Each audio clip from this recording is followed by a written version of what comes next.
શ્રી ગણેશાય નમઃ મિત્રો, આપ સૌનું હાર્દિક સ્વાગત છે। અત્યારે પવિત્ર, પરમ દિવ્ય અને જન્મોજન્મના દારિદ્ર્ય અને કષ્ટો હરી લેનારો અધિક માસ એટલે કે શ્રી પુરુષોત્તમ માસ ચાલી રહ્યો છે, ત્યારે આપણે સાંભળી રહ્યા છીએ પુરુષોત્તમ માસના પરમ પવિત્ર મહાત્મયની પ્રેરણાદાયી પૌરાણિક કથા, લોકવાર્તા અને મધુર સંકીર્તન। આજે પુરુષોત્તમ માસનો 13મો દિવસ છે। આજે આપણે સાંભળીશું પુરુષોત્તમ માસ કથાનો અધ્યાય 13મો। આ અધ્યાયમાં આપણે સાંભળીશું કે જ્યારે ભગવાન શ્રીકૃષ્ણ વનમાં પાંડવોને દ્રૌપદીના પૂર્વજન્મની કથા સંભળાવી રહ્યા હતા, ત્યારે તેઓ કથાને આગળ વધારતા કહે છે કે દુર્વાસા ઋષિના ગયા પછી પણ તે કન્યા પોતાનું હઠ છોડતી નથી અને ભગવાન શિવને પ્રસન્ન કરવા માટે આકરી તપશ્ચર્યા ચાલુ રાખે છે। તેની ભક્તિથી પ્રસન્ન થઈને સાક્ષાત ભોળાનાથ શિવજી પ્રગટ થાય છે અને તે કન્યા અજ્ઞાનતામાં 5 વાર પતિ શબ્દ બોલે છે, જેના કારણે શિવજી તેને આગલા જન્મમાં 5 ચક્રવર્તી પતિઓ મેળવવાનું વરદાન આપે છે। તેની આ અદ્ભુત અને રહસ્યમય પૌરાણિક કથા છે।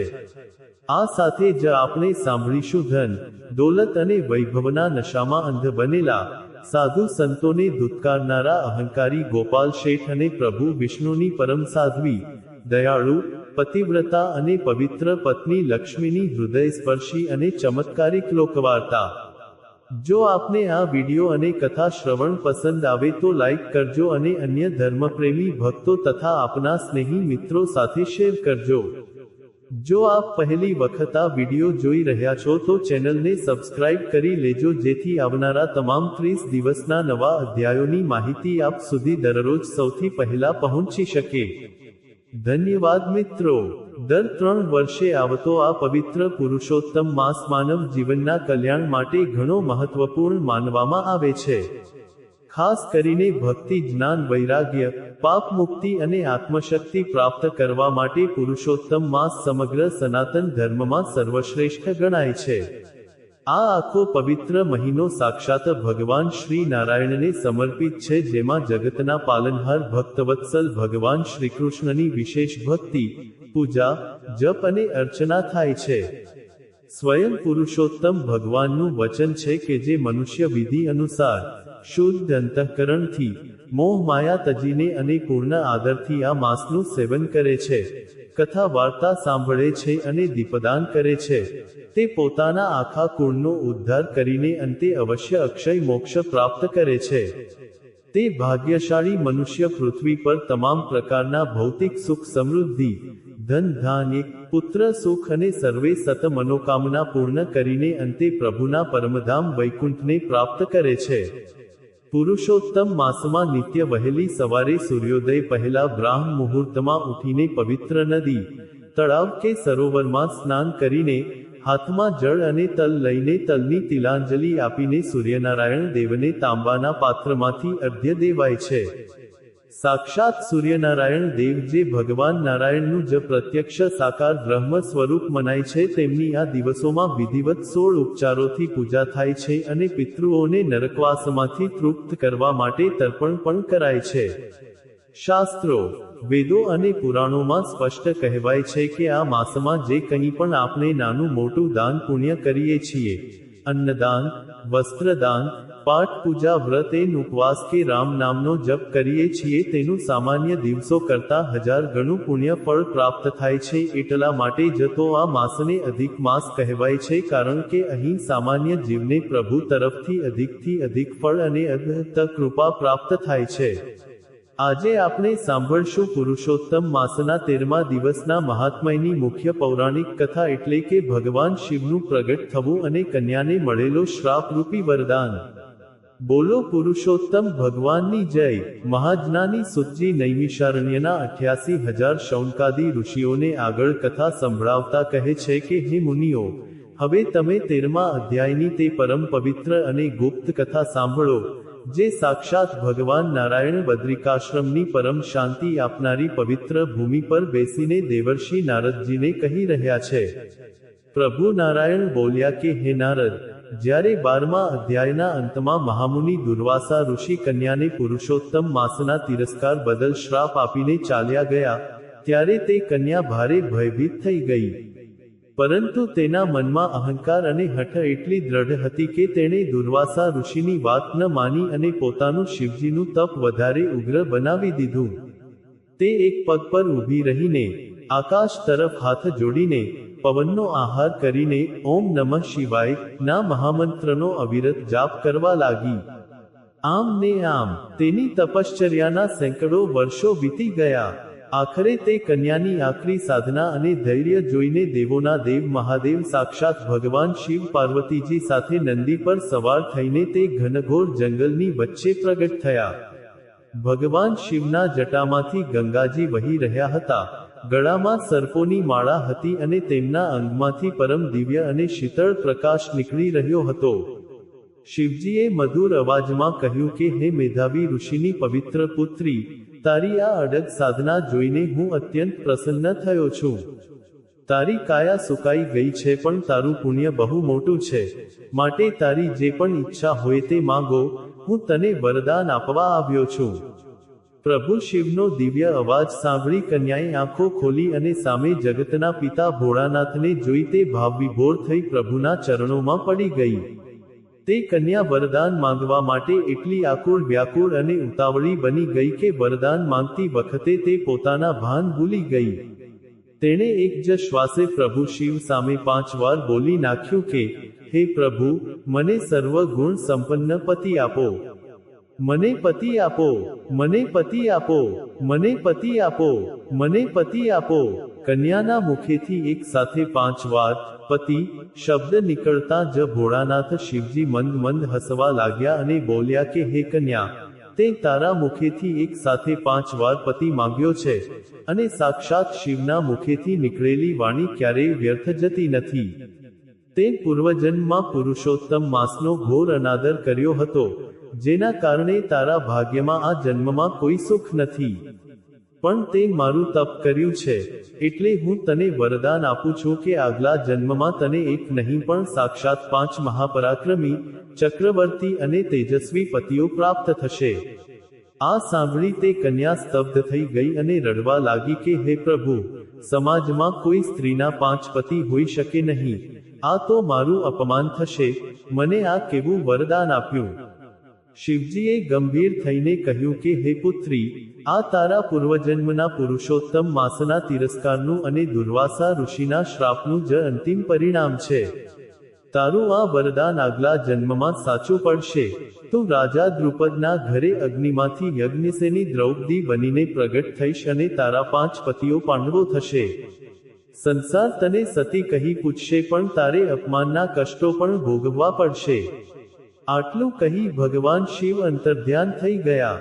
ભગવાન શ્રીકૃષ્ણે પાંડવોને કામ્યક વનમાં કહ્યું કે હે અર્જુન, હે ભીમ, આ એ જ કન્યા હતી જે આ જન્મમાં દ્રૌપદી બની છે અને પુરુષોત્તમ માસના અનાદરનું જ આ પરિણામ છે. અહીં બૃહદ નારદીય પુરાણનો 13મો અધ્યાય સંપૂર્ણ થાય છે. બોલો પુરુષોત્તમ ભગવાનની જય. હવે આપણે સાંભળીએ પુરુષોત્તમ માસના 13મા દિવસની પરમ પવિત્ર, ધાર્મિક અને અદ્ભુત બોધ આપનારી લોકવાર્તા એટલે કે અહંકારી ગોપાલ શેઠ અને સદ્ગુણી પત્ની લક્ષ્મીની હૃદયસ્પર્શી કથા. બોલો ભગવાન શ્રીકૃષ્ણની જય. પ્રાચીન સમયની આ સત્ય ઘટના છે. ઘી મલમલના વ્યાપાર માટે જાણીતી ભૃગુકચ્છ એટલે કે ભરૂચ નગરીમાં ગોપાલ નામનો એક ભારે પ્રતિષ્ઠિત, વગદાર અને અતિ ધનાઢ્ય મહાજન શેઠ રહેતો હતો. તેની પાસે સોના મોહરોથી ભરેલી મોટી મોટી લોખંડની તિજોરીઓ, અઢળક જમીન જાયદાદ, વહાણો અને સેંકડો નોકર ચાકરોની કોઈ કમી નહોતી. પરંતુ લક્ષ્મીની અતિશય પ્રબળતા અને સત્તાના કારણે ગોપાલ શેઠ મનનો ભારે લોભી, કંજૂસ, ક્રૂર અને અભિમાની માણસ હતો. તે સદાય ગરીબ વ્યાપારીઓ અને લાચાર ખેડૂતોને પોતાના વ્યાજના ચક્રવ્યૂહમાં ફસાવી તેમના ઘરો અને જમીનો પડાવી લેતો હતો. તેના મનમાં એવો ઘોર ઘમંડ હતો કે ધનથી મોટું જગતમાં કે આકાશમાં કંઈ નથી અને પૈસાથી ગમે તે માણસને અને તેના ભાગ્યને પણ ખરીદી શકાય છે.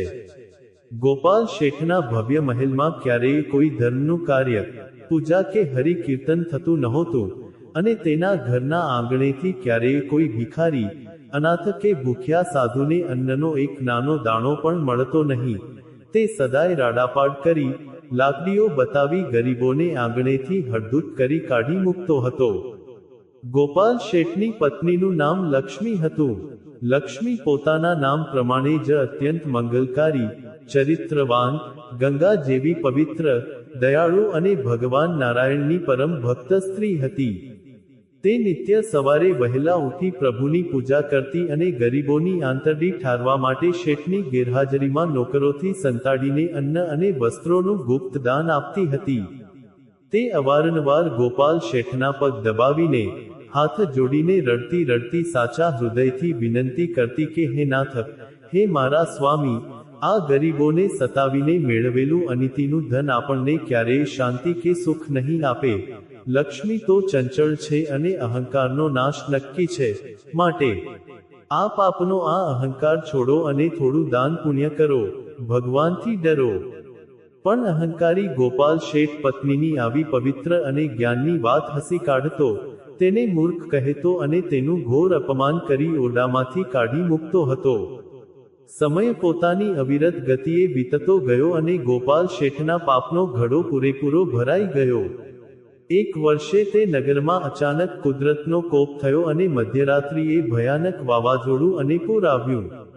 આ ભયાનક આપત્તિના કારણે ગોપાલ શેઠના તમામ મોટા અન્નની ગોડાઉનો, વ્યાપારની દુકાનો અને તેનો 7 માળનો ભવ્ય આખું આલિશાન મહેલ પળવારમાં જમીનદોસ્ત થઈ કચડાઈ ગયો. તેની ગુપ્ત તિજોરીઓમાં રાખેલું સોનું, હીરા અને અઢળક નાણું ઊંડા કાટમાળમાં દબાઈને સદા માટે ગાયબ થઈ ગયું. જે લોકો શેઠ પાસેથી લાખો રૂપિયા વ્યાજે લઈ ગયા હતા, તેઓ પણ આ આપત્તિમાં કાં તો માર્યા ગયા અથવા રાતોરાત નગર છોડીને ક્યાંક દૂર ભાગી ગયા. માત્ર એક જ રાતની અંદર અબજોપતિ ગોપાલ શેઠ રસ્તા પર આવી ગયો. તે સાવ કંગાલ, ભિખારી, એકલો અને નિરાધાર બની ગયો. આટલો મોટો આઘાત, સત્તાનો નાશ અને ધનનો વિનાશ ગોપાલ શેઠ જીવતે જીવ સહન ન કરી શક્યો અને તેના મગજની નસ ફાટી જતાં તેને ઘોર લકવો મારી ગયો અને તેના શરીરમાં ભયાનક કોઢ નીકળ્યો. તેનું અડધું શરીર સાવ નકામું અને કાળું થઈ ગયું. આખા શરીરમાંથી પરુ નીકળવા લાગ્યું અને તે બોલવા ચાલવા માટે પણ તદ્દન અસમર્થ બની પથારીવશ થઈ ગયો. જે શેઠની આગળ 6000 નોકરો હાથ જોડીને ફરતા હતા, તેને આજે વનમાં પાણીનો એક ઘૂંટડો પાવા વાળું પણ કોઈ સગું વહાલું નહોતું બચ્યું.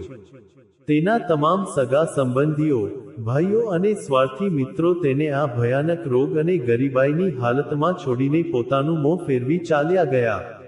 આવા કપરા અને ભયાનક સમયે માત્ર તેની વહાલી, પવિત્ર અને પતિવ્રતા પત્ની લક્ષ્મી જ તેની પડખે મજબૂત ઢાલ બનીને ઊભી રહી. તે નગરના છેડે એક નાની પાંદડાની ઝૂંપડી બનાવી પતિને ત્યાં લાવી. તે નગરમાં લોકોના ઘેર જઈ વાસણો માંજીને, દળણા દળીને, મજૂરી કરીને જે 4 પૈસા લાવતી, તેનાથી પતિની દવા અને પાટો કરતી અને તેને પ્રેમથી સાચવતી હતી.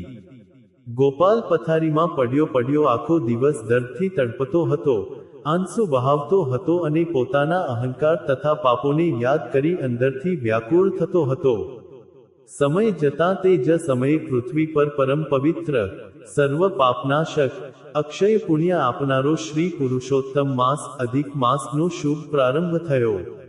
લક્ષ્મીએ પ્રભુ પુરુષોત્તમના ચરણોમાં માથું ટેકવી આખો મહિનો કઠોર વ્રત કરવાનો દ્રઢ સંકલ્પ કર્યો. તે રોજ સવારે સૂર્યોદય પહેલા ઉઠીને પવિત્ર નદીમાં સ્નાન કરવા જતી, કાંઠાગોરમાંની પવિત્ર વાર્તા સાંભળતી અને ઝૂંપડીમાં આવી પથારીવશ, કોઢથી પીડાતા પતિ ગોપાલના માથા પર અને શરીર પર પ્રભુના ચરણામૃતનું પવિત્ર જળ છાંટતી અને તેની સામે બેસીને પુરુષોત્તમ મહાત્મ્યના કલ્યાણકારી અને કરુણાથી ભરેલા અધ્યાયો બહુ જ ભાવ અને મોટા અવાજે વાંચીને સંભળાવતી હતી. ગોપાલ હલનચલન કરી શકતો નહોતો, પણ તે પથારીમાં લાચાર થઈ પડ્યો પત્ની લક્ષ્મીના મુખેથી આ દિવ્ય પૌરાણિક કથાઓ બહુ જ શ્રદ્ધા, આદર અને એકાગ્રતાથી સાંભળતો હતો.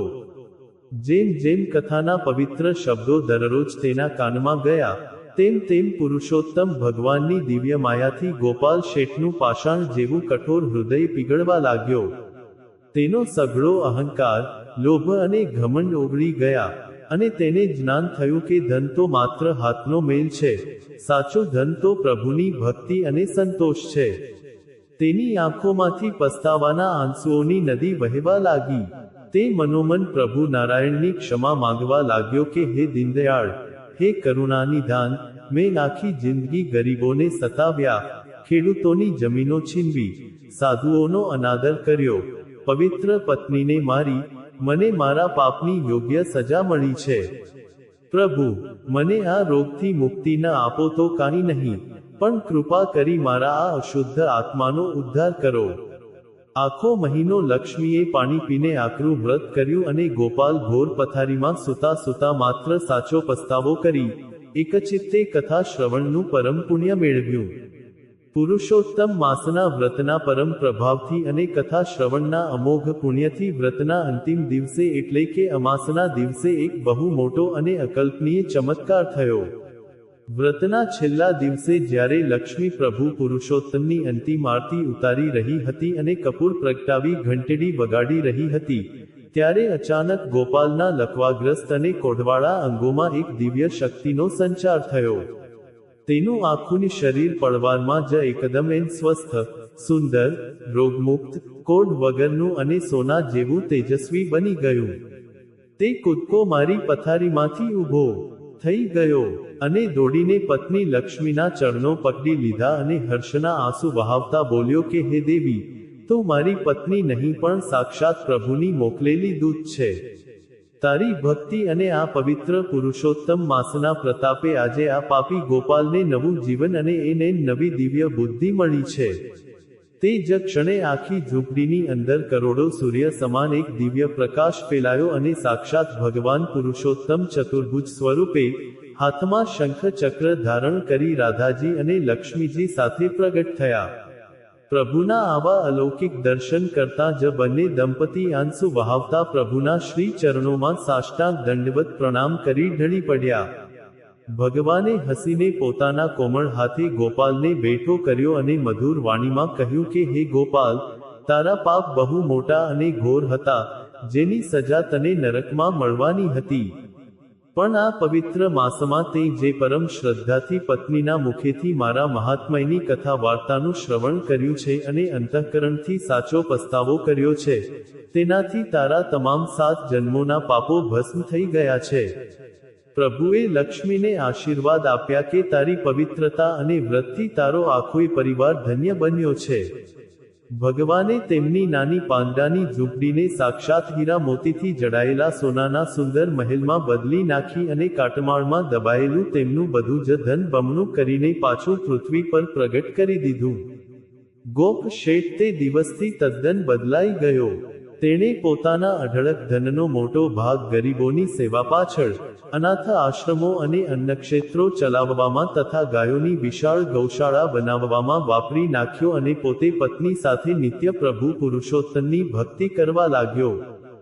જીવનના અંત સમયે સાક્ષાત ભગવાન પુરુષોત્તમનું સોનાનું દિવ્ય વિમાન પૃથ્વી પર આવ્યું અને ગોપાલ તથા લક્ષ્મી સદેહે પૃથ્વી પરથી સીધા પરમધામ વૈકુંઠમાં સદાકાળના અખંડ સુખ માટે ગયા. હે ભગવાન પુરુષોત્તમ, જેવા તમે ગોપાલ શેઠનો સાચો પસ્તાવો સ્વીકારી લક્ષ્મીની ભક્તિ અને વ્રતથી તેમના પર પડ્યા અને તેમનો ઘોર કષ્ટોમાંથી ઉદ્ધાર કર્યો, તેવા આ પવિત્ર 13મા અધ્યાયની દિવ્ય કથા કહેનાર, સાંભળનાર, પૂજન કરનાર અને આ વિડિયો શ્રદ્ધાથી જોનાર સૌ ધર્મપ્રેમી ભક્તોને ફળજો અને સૌનું પરમ કલ્યાણ કરજો. બોલો પુરુષોત્તમ ભગવાનની જય. તો વહાલા ધર્મપ્રેમી મિત્રો, આપણે સાંભળ્યું પુરુષોત્તમ માસના 13મા પવિત્ર દિવસના મહાત્મયની કથા તથા તેની શ્રેષ્ઠ બોધ આપનારી લોકવાર્તા. મને પૂર્ણ શ્રદ્ધા, વિશ્વાસ અને આશા છે કે આપને આ સુંદર વિડિયો જરૂરથી પસંદ આવ્યો હશે. આવો હવે આપણું મન અને વાણી પવિત્ર કરવા માટે 2 મિનિટ પ્રભુના શ્રી ચરણોમાં ધ્યાન ધરીને ભગવાન પુરુષોત્તમનું પરમ મધુર અને દિવ્ય સંકીર્તન પ્રેમપૂર્વક કરીએ. બોલો પૂર્ણ પુરુષોત્તમ ભગવાનની જય. હે કરુણાના કરનારા, તારી કરુણાનો કોઈ પાર નથી. હે સંકટના હરનારા, તારી કરુણાનો કોઈ પાર નથી. મારા પાપ ભર્યા છે એવા હું તો ભૂલ્યો કરવી તારી સેવા. મારી ભૂલોના ભૂલનારા, તારી કરુણાનો કોઈ પાર નથી. હે પરમ કૃપાલુ વહાલા, મેં તો પીધા જગતમાં વિષના પ્યાલા. એ વિષને અમૃત કરનારા, તારી કરુણાનો કોઈ પાર નથી. હું તો અંતરમાં થઈ રાજી નિત્ય ખેલ્યો હું અવળી પાજી, એ અવળીને સવળી કરનારા તારી કરુણાનો કોઈ પાર નથી. મને જડતો નથી સંસારમાં કિનારો, મારો ક્યાંથી આવે આ નૈયાનો આરો. મારા સાચા ખેવનહારા તારી કરુણાનો કોઈ પાર નથી. ભલે છોરું કચોરું થાય પણ તું તો સાચો માવતર કહેવાય. મીઠી છાયાના દેનારા તારી કરુણાનો કોઈ પાર નથી. છે ભક્તનું દિલ આજે ઉદાસી, તારા ચરણે લેજે મને અવિનાશી. રાધાના દિલ હરનારા તારી કરુણાનો કોઈ પાર નથી. હે કરુણાના કરનારા તારી કરુણાનો કોઈ પાર નથી. હે સંકટના હરનારા તારી કરુણાનો કોઈ પાર નથી. બોલો ભગવાન પુરુષોત્તમની જય, શ્રી રાધા કૃષ્ણ ચંદ્ર દેવની જય. મિત્રો, મને આટલી શાંતિ અને ભક્તિભાવથી સાંભળવા માટે આપ સૌ શ્રોતાઓનો ખૂબ ખૂબ ધન્યવાદ. આવતીકાલે આપણે પુરુષોત્તમ માસના 14મા અધ્યાયની દિવ્ય કથા સાથે ફરી મળીશું. ત્યાં સુધી પ્રભુ ભક્તિમાં લીન રહો. આપ સૌ ભક્તોને મારા હૃદયપૂર્વકના જય શ્રી કૃષ્ણ.